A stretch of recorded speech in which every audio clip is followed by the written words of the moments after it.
सब चैतन्य आत्मा को मेरा प्रणाम। बहुत सारे मित्र, बहुत सारे व्यक्ति प्रश्न पूछ रहे हैं कि हमें ध्यान में भय क्यों लगता है।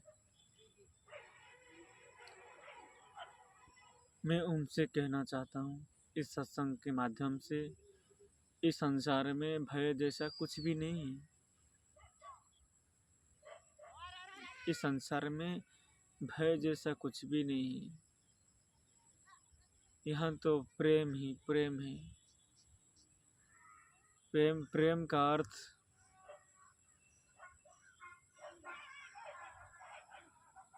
सबका भला होए, सब खुश से जिए, सबके मुंह में हंसी।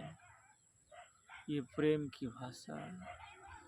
किसी से कुछ ना छीने, हम सबसे प्रेम से बात करें, प्रेम से रहें। तो साधना में भय क्यों लगता है,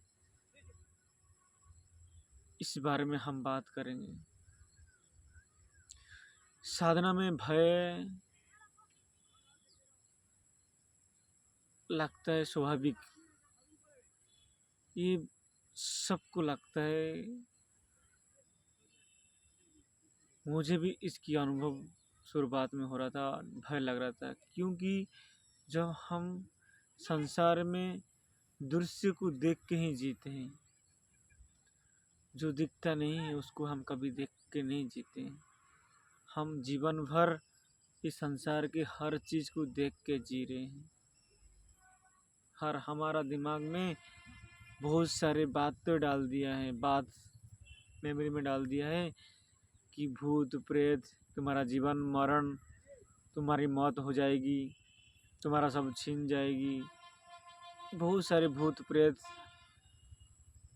ये सारे भय है ना, अपना दिमाग में डाल दिया है। ये संसार से आया है।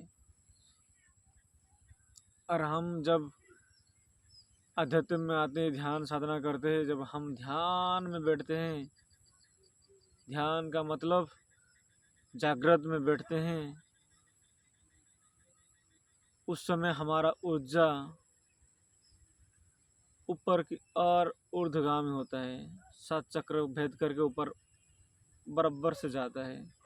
लेकिन हम जैसे संसार में जीते हैं तो हमारा ऊर्जा संसार में ही बह जाता है। कोई विचार में, कोई दुख में, कोई सुख में, कोई कुछ बोल दिया, राग दोष, खुशी मौज, उसमें हमारा ऊर्जा सब खर्च हो जाता है और हम कभी स्वयं तक नहीं पहुंच पाते हैं और जीवन में शांति नहीं रहती है। एक आनंद जो है वो आनंद नहीं रहता है। मनुष्य के पास आज धन दौलत सब है, सब सुविधा है, लेकिन उनके जीवन में शांति नहीं है। जो परमानंद है वो आनंद नहीं है, वो आनंद नहीं है। आज बहुत सारे लोगों को मैं देखता हूँ, धन दौलत सब है, लेकिन वो खुशी से नहीं जी पाते हैं, वो आनंद में नहीं रह पाते हैं। तो भय जो लगता है, हमारा अंदर जो डाला हुआ है सब, जब हमारा ध्यान में बैठते हैं तो ऊर्जा हमारा जो थोड़ा गहरा ध्यान करते हैं उनको भय लगता है। क्योंकि जब उनका 7 चक्र अलाइनमेंट होकर एकदम सहस्र 7 चक्र में जब ऊर्जा अपने आप ऊपर उड़ता है, जैसा कोई विचार नहीं आया, कोई मन नहीं आया, कोई चिंतन नहीं होता है, तो तब सब ऊर्जा ऊपर उड़ता है। जब ऊर्जा ऊपर उड़ता है तब मन को भय लगता है। एक भय आता है कि मेरा अस्तित्व मिट जाएगा, मैं जो कुछ हूँ वो मिट जाएगा, मेरा धन मेरा दौलत जो बहुत सारे ज्ञान इकट्ठा किया है ना मेमोरी में, वो सब भ्रांतियाँ है। वो सब जो है ना, अपना अंदर जो विचार है ना, वास्तव में ना हम जैसा कुछ भी नहीं। जब ध्यान में आप गहरे ध्यान में उतरोगे, तुम जैसा जो अपने आप को एक अहंकार है कि मैं कुछ हूँ, ये सब वो कुछ भी नहीं है वास्तव में। ये जो सारा ज्ञान है ना संसार से मिला है, माँ बाप पिता भाई बहन, ये सब जो नाम का जो ज्ञान मिला है ना, तेरा मेरा, ये सब जो ज्ञान मिला है, ये ज्ञान इकट्ठा हुआ है और वो ज्ञान ही खुद को मैं साबित कर रहा है कि मैं कुछ हूँ। और जब आप ध्यान में बैठते हो तो उस मैं की अस्तित्व खत्म होने वाला है। जब वो मैं खत्म होगा तब आप सहज हो जाओगे। सहज का मतलब जो हो सत्य हो, जो सत्य है, जो अज्ञात है, जिसको हम परमात्मा कहते हैं, ईश्वर कहते हैं, भगवान कहते हैं। लेकिन इस शब्द से हम क्या उलझ जाते हैं। हमको ऐसा लगता है कि भगवान ईश्वर तो बोले तो संसार को कोई बनाया है, इसका ख्याल कोई रखता है, उसका देखभाल कोई रखता है, उसका सिस्टम को संभालता है। तो हमको ऐसे लगता है ईश्वर तो मैं ईश्वर ऐसा नहीं है। वास्तव में ईश्वर वो खुद बन रहा है, जो एक शक्ति है, जो एक ऊर्जा है, इस अनंत है जो ऊर्जा है, वो अपने आप सृष्टि बन रहा है, सृष्टि हो रहा है। तो वो सृष्टि अलग नहीं बना रहा है बैठ के, कहाँ वो स्वयं सृष्टि हो रहा है। वो सृष्टि होके एक जीव होके इस संसार में नाटक नृत्य कर रहा है। और वो जीव संसार के में जो इकट्ठा करके ज्ञान वो इकट्ठा अपने आप को समझ लिया है। तो वो जब डिजल्व होगा, डिलेड होगा ध्यान साधना में, जब ऊर्जा अपने आप बैलेंस होके ऊपर निकलेगा सहस्त्र चक्र पर, तब जब वो मन विचलित हो जाता है, जो इकट्ठा ज्ञान है ना वो विचलित होता है कि मेरा अस्तित्व मिट जाएगा। तब आपको भय के रूप में आता है। आप आप वो विचलित होकर उठ जाते हो, फिर आपका साधना वहाँ रुक जाता है। तो उस समय भय नहीं करने का, भय को देखने का, क्योंकि आप भय को देखने वाले हो, आप भय नहीं हो। भय एक भ्रांति है, भय एक झूठा है, भय एक बाहर से लाया हुआ है। वास्तव में भय जैसा कुछ भी नहीं है। तो आप जब ध्यान में बैठते हो तो आप साक्षी हो, सबका साक्षी हो। जितना भी मन विचार में जब जो इकट्ठा हुआ है उसका साक्षी हो। आप साक्षी बनकर आप धैर्य रखे अभ्यास करो और बैठो। भय आने दो। भय किसकी होगा, किसकी मृत्यु होगा? मेरी मृत्यु नहीं होता है, मृत्यु मेरा नहीं हो सकता है। मृत्यु तो वो विचार का होगा, जो मन है उसकी होगा। मेरा मृत्यु कभी नहीं होगा, क्योंकि मैं सबका साक्षी हूँ। ये भाव करके बैठिए और ध्यान में अभ्यास कीजिए। धीरे धीरे धीरे धीरे आप गहरे उतरेंगे, फिर भय निकल जाएगा। फिर एक दिन जब उसका लिमिट टाइम क्रॉस हो जाएगा, तब वो मन विचार जो कचरा भरा है वो डिलीट हो जाएगा। स्वयं परमात्मा अज्ञात है, जो दिखता नहीं है, वो रह जाएगा। तो भय करने की कोई ज़रूरत नहीं। भय आएगा, बहुत सारे साधक, मेरा भी अनुभव है, भय आएगा। भय वो आपका भय नहीं है।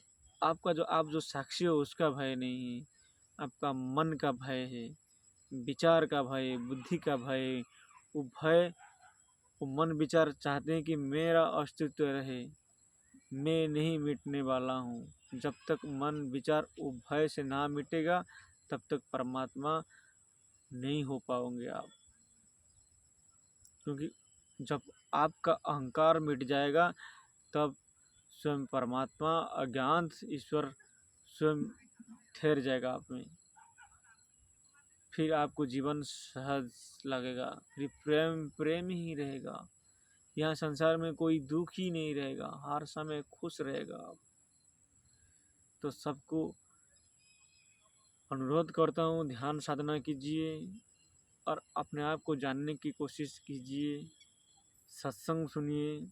बहुत सारे महापुरुष सत्संग करते हैं, लेकिन कौन सा सत्संग आपको अपने अंतर जगत तक ले जाएगा, वो सत्संग सुनिए। बहुत सारे संसार में बकवास लोग सत्संग करते, बकवास नाम पर, वो बकवास मत सुनिए। बकवास सुनने से अच्छा ध्यान साधना करिए और जो हो रहा है इसको साक्षी भाव से देखिए। मेरा कहना इतना ही। लोग तो बहुत सारे बोलते हैं, बहुत देवी देवता के बारे में बोलते हैं, ऐसा पूजा करो, ऐसा पाठ करो। आप बच्चे थोड़ी हो, छोटा बच्चे का काम है ऐसा करना है। क्या जीवन भर ऐसा पूजा पाठ करके निकलोगे? जीवन भर क्या मूर्ति पूजा करके निकलोगे? मूर्ति पूजा करिए, मना नहीं है, लेकिन एक समय आने पर मूर्ति पूजा छोड़ना पड़ेगा। क्या मरते दम तक आप मूर्ति पूजा करते रहोगे, खेलते रहोगे उसी में? नहीं। तुम्हारा भीतर है वो परमात्मा, वो तो एक माध्यम है। मूर्ति एक माध्यम है। उस माध्यम से आप अपने तक आने की एक सरल विधि हो, लेकिन आप जीवन भर अगरबत्ती और दिया लेकर उस मूर्ति को पूजा करते करते निकल जाते हो और उस मूर्ति के सामने गिड़गिड़ाते हो, मुझे कुछ चाहिए, मुझे धन संपत्ति यश ये सब चाहिए, लेकिन अपने तक नहीं पहुंच पाते हो और ईश्वर तक नहीं पहुंच पाते और संसार से निकल जाते हो, फिर जन्म मरण में चक्कर में घूमते रहते हो। तो जिसको ज्ञान हुआ है वो ध्यान साधना करिए, स्वयं तक पहुंचिए और छोड़ दीजिए, क्योंकि बहुत से रामकृष्ण परमहंस भी एक समय आने पर काली माता का पूजा करना छोड़ दिए थे, लेकिन वो भी मूर्ति पूजा से ही स्वयं तक यात्रा किए, साधना किए, फिर समाधि तक पहुँचे। लेकिन एक समय आने पर वो मूर्ति पूजा को भी छोड़ना पड़ा, नहीं तो वो कभी भी समाधि तक स्वयं तक नहीं पहुँच पाते, ज्ञान तक नहीं पहुँच पाते, आत्मज्ञान तक। तो वो माध्यम है, माध्यम को भी छोड़ना पड़ेगा आपको।